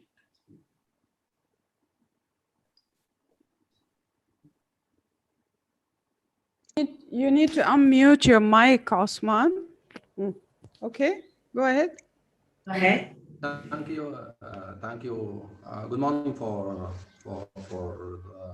all the expertise. The point that I want to emphasize, to have some highlights on it, that there is a good tools now available, like the satellite gravity. It can define well the basins, and it's available now for everyone. And I think if there's no proper modeling, no proper management, and no sustainability, so these tools can be utilized very easy, and it can define the well, define the basins, and it can give initial model for the basin, and can use further other geophysical methods to have a proper modeling. Thanks a lot. Thank you, Osman. Thank you.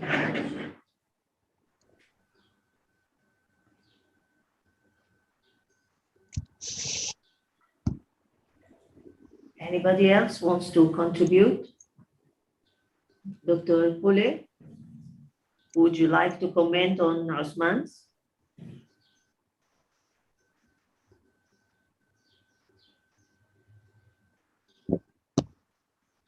Not really. Okay. Have you been using this technique in assessment of groundwater in Uganda? We use various techniques, but some we, like in our recommendation, we need to review also the assessment techniques. Mm-hmm. So I So think some of the techniques he applied, we have not yet used.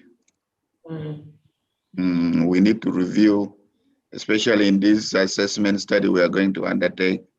We need to review the techniques. We may borrow some of the techniques he shared with us and ask the consultants to put into consideration. Professor Abdin, could you highlight on this, as UNESCO is offering capacity building support for management and assessment of groundwater? Yeah, indeed, yes. I think I answered also for an individual question when it came to me. This is the work of UNESCO. Capacity development is the most important component of all UNESCO's program. For UNESCO's program, as you know, is done on phases. From phase 1, now we are on phase 9, which I told you is from 2022 to 029, and so I'm in retirement, but I am a member of those who are putting this program, and it is already on. By June, we will have the whole document out. Capacity development in every one of the themes of the program is part, but also on its own, it is an important capacity. I think many, maybe they don't know it, but a lot of work is done in all aspects, including groundwater. In fact, groundwater also remained on IHB 9 as one of the most important things. I was happy to be one of those who put the concept for IHB 5 before I joined UNESCO, and we put groundwater at risk, as I told you earlier. And a lot of work and capacity building is done on groundwater through chairs. In fact, in Africa, we have a couple of chairs in groundwater. We have in Kenya a chair on groundwater. It's supposed to be in this chair, a center, in fact, a category 2 center, which is larger than a chair in Kenya.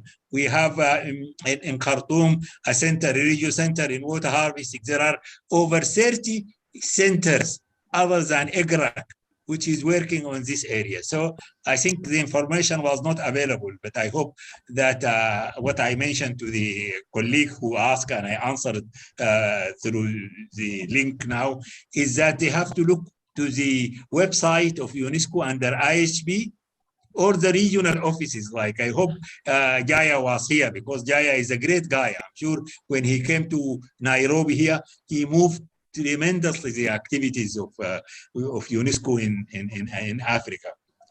But in Africa, we are divided into 2 offices in the Nile countries. Part of us are part of the regional office in Cairo, Sudan and Egypt. And the rest of the countries of the Nile are part of the office in Nairobi. But there are centers like EGRAC, which they look globally to those aspects. And there are other centers other than EGRAC, which are putting groundwater at the focus. It's just that the information is not there. Thank you, Professor Abdi. Maybe Dr. Florence wants to add anything? Dr. Florence? Hello? Yes, Professor Jamal? Yeah, I think the technique of applying, satellite imageries and gravity layers, it has been applied here in Sudan.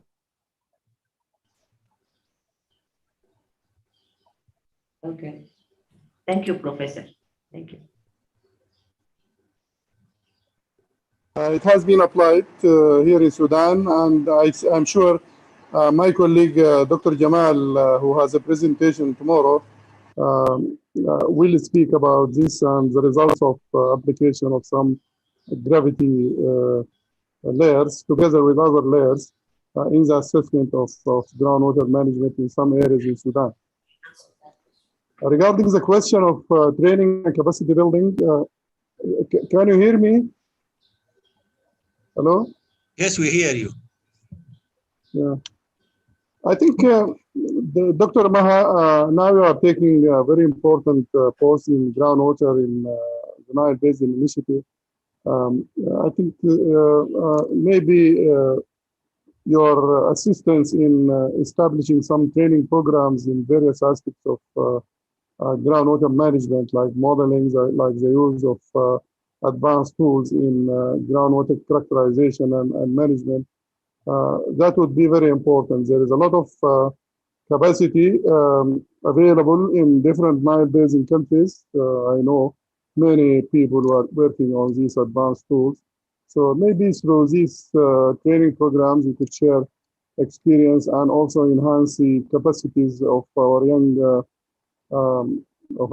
professionals in groundwater management. This is an area which is very important, very much needed, and it would be very helpful if you could seek some funds for this training, either from the Nile Basin Initiative or other sources of funds.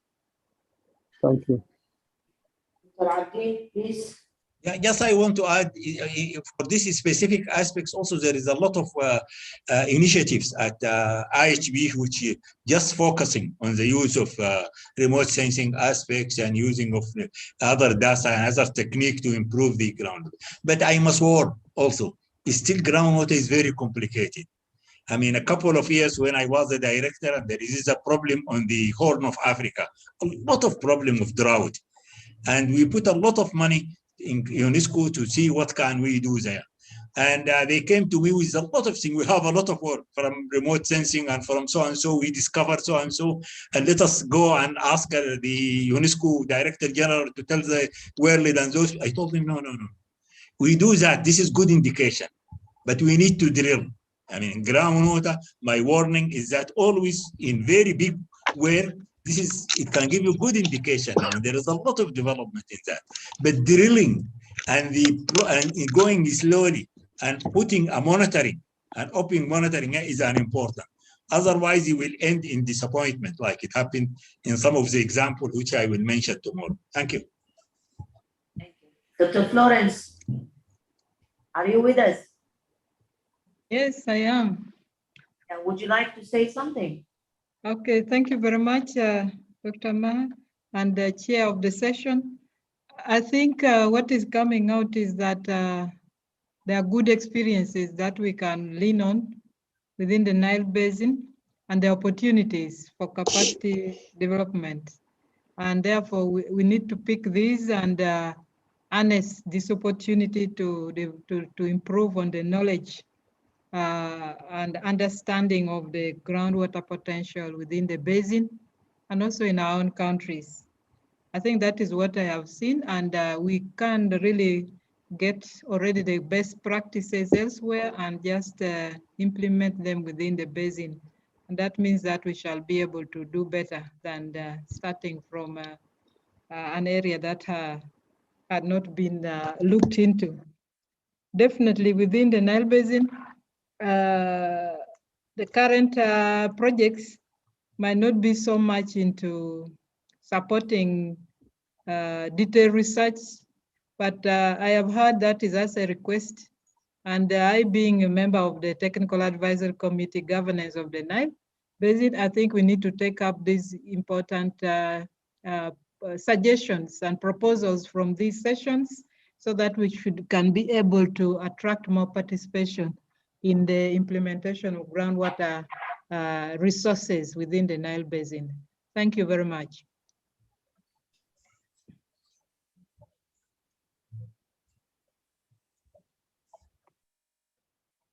Dr. Gidi, would you like to say something?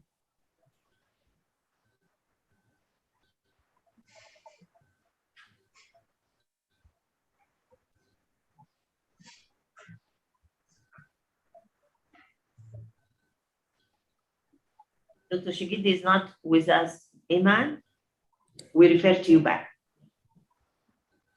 Oh, Thanks, Maha. And thank you to all the presenters and all the interactions that we got from the floor and all the participants. And I also invite you to tune in tomorrow at the same time for 9 o'clock. Is it Eastern time? Yes. Eastern Standard Time, yes, for the follow-on workshop on groundwater. Thank you, Maha. I close and goodbye, everyone, and thank you so much.